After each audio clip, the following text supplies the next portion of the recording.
22 अप्रैल खां मुसलसल जारी ख़बर शेयर कंदासीं खैरपुर खां।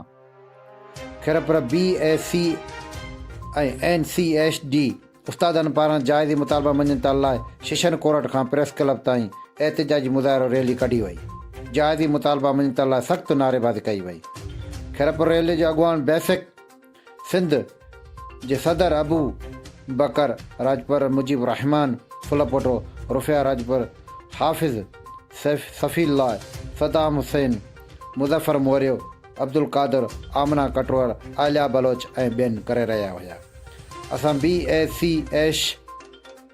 NCSD वारनि उस्तादनि सां माटेले वारो सुलूक कयो थो वञे। अॻुवान असां उस्तादनि जूं रहियल पघारूं बहाल कयूं वञनि। अॻुवान गुज़िरियल 25 सालनि खां सिंध जे ॿारनि खे तालीम ॾींदड़ उस्तादनि खे जनवरी 2021 खां सिंध गवर्नमेंट स्कूलनि में ज़म कयो वियो हुयो, पर गवर्नमेंट टीचर्स वारियूं सहूलियतुनि खां महरूम कयो वियो आहे।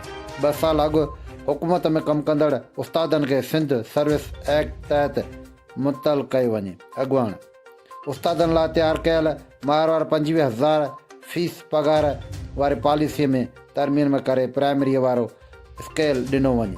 अॻुवान उस्तादनि खे गवर्नमेंट असूलनि तहत रिटायरमेंट 55 साल बजाए 60 सालनि में रिटायरमेंट कई वञे।